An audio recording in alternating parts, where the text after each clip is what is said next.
Detective Superintendent Danny Doherty from the Robbery and Serious Crime Squad, State Crime Command, New South Wales Police Force.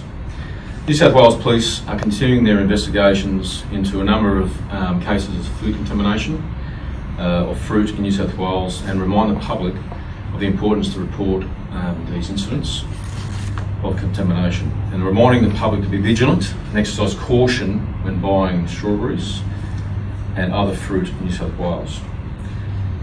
We remind the public of the serious nature of the offences. This is an offence that carries 10 years jail, so the consequences are significant. This includes the original threats, or not threats, but the actual incidents that happened in Queensland, or originated from Queensland, but other incidents that have been reported recently across New South Wales. And these have been a number of incidents which have been reported from anywhere between Tweed Heads all the way down to Albury. So right across New South Wales we've had a number of incidents. The strawberries originated from a Queensland-based supplier, and that's where the original investigations commenced in Queensland on the 12th of September.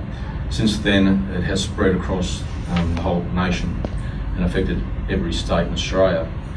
And as I said, a large number of incidents have now been reported in New South Wales Police Force. All reports are being investigated, and it's not just strawberries that now we are receiving reports for. We've also had some isolated reports of contamination of banana and apple in the Sydney area.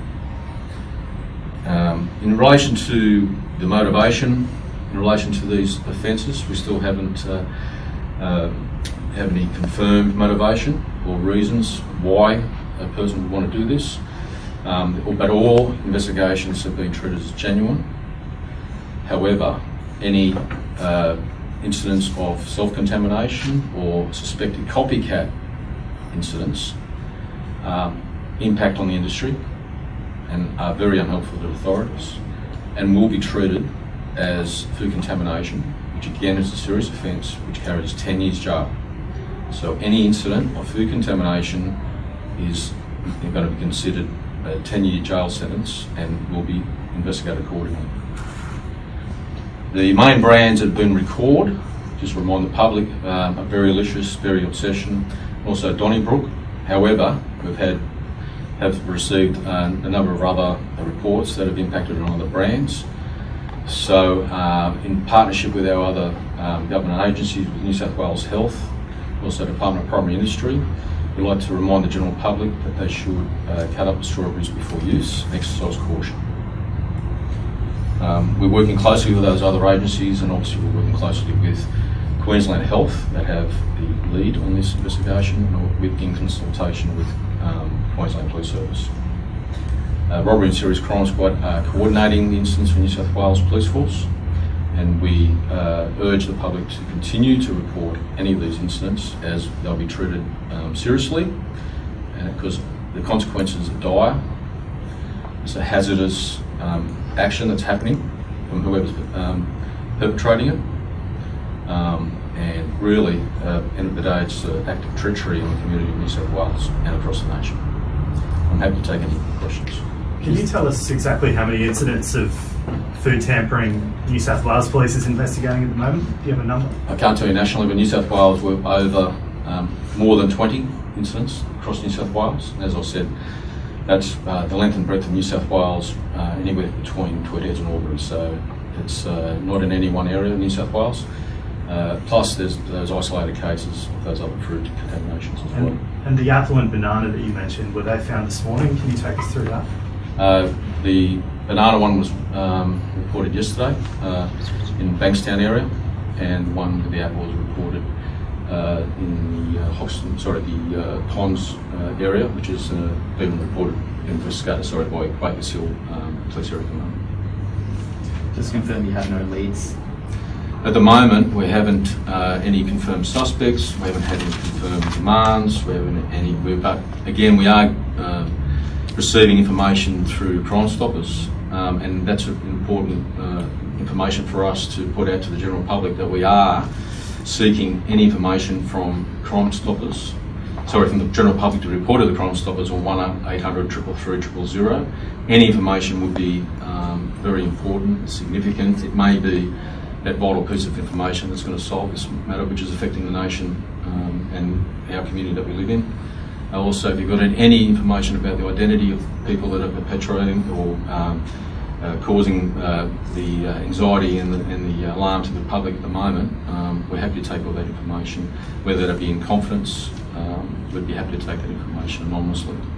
All that information will be collated by New South Wales Police and passed on also to the Queensland Police Service. What kind of impact is this having on the industry? It's having a significant impact on the industry.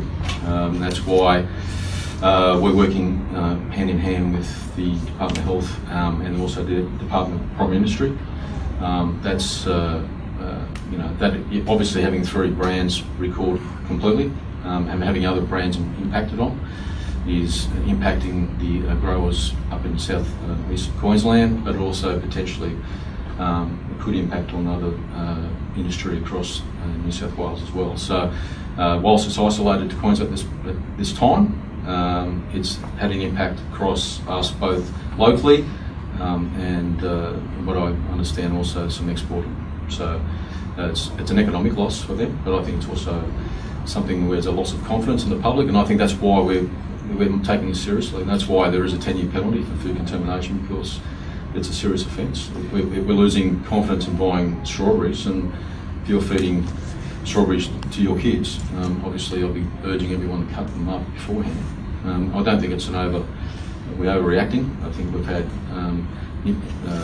incidents where kids have already been there when fruit's been purchased and been cut up, and only recently as today there was one found in a school, so up in northern New South Wales. So we've been probably very fortuitous that we haven't had anyone receive any significant injuries at this stage, and that's why we really do need the help of the public to try to solve this matter.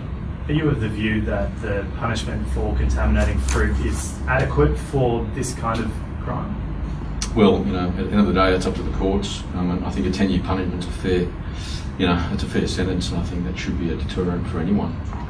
However, the motive behind these things is unclear. Who puts needles and pins into strawberries, knowing that's going to go to family and young kids? There's some issues there, obviously. And again, those underlying motives, we don't know. We haven't been able to establish a confirmed motive. However, we do know that's happening, and we do know what the consequences are for the community at the moment. And what we're here for is to tell what the consequences are for those people that are doing it, because we're going to investigate it, and if they're caught, they're going to go to jail. What's your message to anyone who thinks this might be funny and is thinking about doing this? Yeah, and it's not funny. This is a point where we're having little kids that are nearly going to bite into a strawberry or other pieces of fruit that we've had recently, and could really suffer a significant injury. And I'm sure if that was their child, they wouldn't be thinking it's funny at all. And knowing that the police are investigating and treating this seriously, knowing that I'm pretty sure the courts would support the police and the community if someone did go before the courts for this type of offence, and I'm sure that 10-year jail sentence would be supported by the community. There is the possibility some of the people allegedly contaminating these needles could be teenagers or children. Do they face the same 10-year offence? We haven't had any reports or information that is the case. However, obviously there's different. That's for local court offences or going up to a district court offence. That's for adults. Obviously there's a case-by-case scenario with a different type of people who may be cause if they did get arrested, if there was a child or an adult. However, we're mainly concentrating on the fact that it is a serious offence, whether it be a teenager or an adult. They still face a serious penalty. Do you fear that a lot of these cases are copycats? I think originally it's hard to tell. We treat every case as genuine.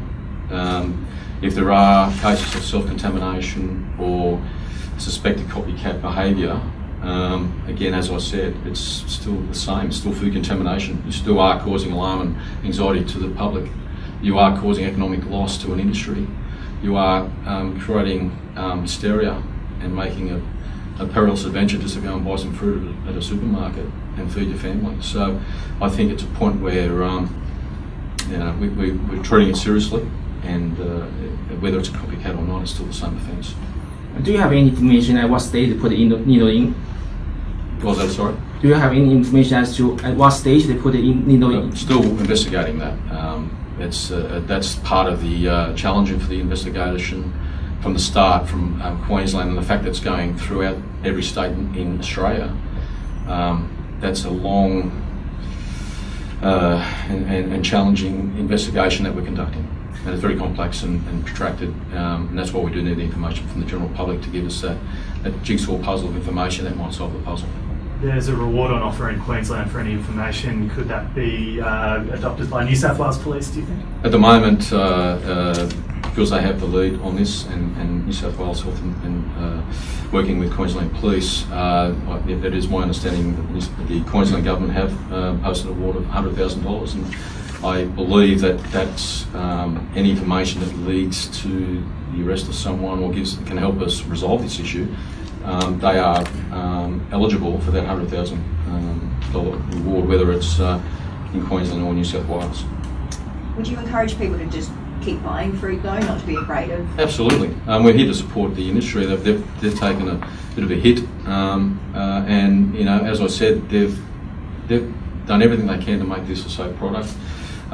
We've seen the recall en masse of at least 3 major brands. We've seen major retail outlets doing a lot of safety checks now, which is not only time consuming for them but also costly. However, they are strongly supporting the fact that we need to make this a safe product. So what you do see on the shelf should be safe to eat. All we're doing is encouraging them to cut it up first. And the Queensland Premier's announced an assistance package for growers. Yes, that's right. Which is good for them, and obviously they've suffered an enormous economic loss for this, and that would help them. And remember that we're here to support our partner agencies in Queensland, so we'll do anything we can to help resolve the matter as well. Just so I get my head around the structure, is it the New South Wales Police investigating the New South Wales incidents and then feeding that information back to Queensland? We're going to be case by case investigating this in New South Wales. If it happens in New South Wales, we are feeding that to Queensland now, because they've got a coordination centre in Queensland, which is needed, because this is they've got a state health emergency centre that's coordinating all the information. So you can imagine information coming in from industry and information coming in from law enforcement agencies and other government agencies. But in terms of any incidents that happen in New South Wales, we are investigating. Right, we good? Thanks very much. Thank you.